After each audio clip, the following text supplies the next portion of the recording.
അങ്ങനെ നമ്മൾ കഴിഞ്ഞ വീഡിയോ പറഞ്ഞ പോലെ വെസ്റ്റ്മിൻസ്റ്റർ എത്തി. നമ്മൾ വെസ്റ്റ്മിൻസ്റ്റർ സ്റ്റേഷനിൽ നിന്ന് നടന്നു കഴിഞ്ഞാൽ പാർലമെന്റ് സ്ക്വയർ എത്തും. ഈ കാണുന്നതാണ് പാർലമെന്റ് സ്ക്വയർ. പാർലമെന്റിന്റെ ക്ലോക്ക് ടവർ ആണ് ബിഗ് ബെൻ എന്ന് പറയുന്നത്. അതൊരു ഫേമസ് ടൂറിസ്റ്റ് അട്രാക്ഷൻ ആണ്. ലണ്ടനിൽ എപ്പോഴും റെഡ് ബസ് ആണുള്ളത്. പക്ഷേ സെൻട്രൽ ലണ്ടൻ വന്നു കഴിഞ്ഞാൽ നമുക്ക് ഇങ്ങനെ പല കളേഴ്സിലുള്ള ബസ് കാണാൻ പറ്റും. ഇത് മെയിൻലി ടൂറിസ്റ്റിനെ അട്രാക്ട് ചെയ്യാൻ വേണ്ടിയിട്ടാണ് പല കളേഴ്സിലുള്ള ബസ്സസ് ഇവിടെ ഉള്ളത്. ഇപ്പം നമ്മൾ പാർലമെന്റ് സ്ക്വയറിന്റെ റൈറ്റ് സൈഡിൽ കൂടെയാണ് നടക്കുന്നത്. ഇവിടെ നല്ല ട്രാഫിക് ആണ്. അതുകൊണ്ട് തന്നെ ഇവിടെ സൈക്കിൾ സ്റ്റാൻഡ് ഉണ്ട്. എവിടെ നോക്കിയാലും അവിടുന്ന് നമുക്ക് ഫ്രീ ആയിട്ട് സൈക്കിൾ എടുത്തിട്ട് ഓടിക്കാൻ പറ്റും. സെൻട്രൽ ലണ്ടനിൽ കൂടുതലും ആൾക്കാർ സൈക്കിളാണ് യൂസ് ചെയ്യുന്നത്. പിന്നെ നമ്മൾ കാണുന്നത് ഇവിടുത്തെ സുപ്രീം കോർട്ടാണ്. ഇതാണ് ലണ്ടനിലെ സുപ്രീം കോർട്ട്. ഇത് ക്ലോസ്ഡ് ആണ് ഇന്ന് സൺഡേ ആയതുകൊണ്ട്. അതുകൊണ്ട് നമുക്കിവിടെ വീഡിയോ എടുക്കാൻ പറ്റി. ഈ സ്ക്വയറിന്റെ നടുക്കായിട്ട് ഒരു പാർക്ക് പോലെ ഏരിയ ഉണ്ട്. അവിടെ എല്ലാ കൺട്രീസിന്റെയും ഫ്ലാഗ്സ് ഉണ്ട്. ശരിക്ക് ബിഗ് ബെൻ കാണാൻ പറ്റും. അത് വേൾഡ് ഫേമസ് ക്ലോക്ക് ടവർ ആണ്. ഈ കാണുന്നതാണ് വെസ്റ്റ്മിൻസ്റ്റർ അബേ. ഇവിടെയാണ് കിങ് ക്വീൻസിന്റെ കൊറോണേഷൻ നടക്കുന്നത്. 1000 വർഷങ്ങളുടെ ഹിസ്റ്ററി ഉണ്ട് ഈ ചർച്ചിന്.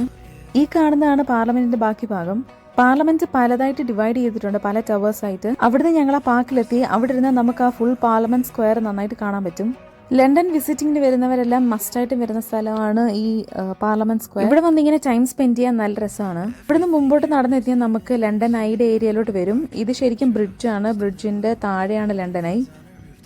ഇവിടുത്തെ വേറൊരു ഇൻട്രസ്റ്റിംഗ് പാർട്ട് എന്ന് പറയുന്നത് റിക്ഷാസ് ആണ്. കളർഫുൾ ആയിട്ട് മ്യൂസിക് ഇട്ടിട്ട് റിക്ഷ പോകും. അതിൽ കയറിയിട്ട് നമുക്ക് വിസിറ്റ് ചെയ്യാൻ പറ്റും ലണ്ടൻ. അതുകൂടാതെ വഴിയിൽ ചെറിയ ചെറിയ ഷോപ്സ് ഉണ്ട്. ആ ബ്രിഡ്ജിന്റെ 2 സൈഡിൽ നോക്കിയാൽ റിവർ തേംസ് ഒഴുകുന്ന കാണാം. അവിടെ ബോട്ടിംഗ് ഫെസിലിറ്റീസ് ഉണ്ട്. സമ്മർ ആയി കഴിഞ്ഞാൽ അതൊരു മെയിൻ ആക്ടിവിറ്റീസ് ആണ് എല്ലാവരുടേതും. ഈ കണ്ടതിൽ നിങ്ങൾക്ക് ഏതെങ്കിലും ഇൻട്രസ്റ്റിംഗ് ആയിട്ട് തോന്നിയെങ്കിൽ കമന്റ് ഇടാം. ഞാൻ അതിനെപ്പറ്റി കൂടുതൽ ഡീറ്റെയിൽസ് വീഡിയോ ചെയ്യാം. അപ്പോൾ നമുക്ക് അടുത്ത വീഡിയോയിൽ അടുത്തൊരു ലൊക്കേഷനിൽ കാണാം.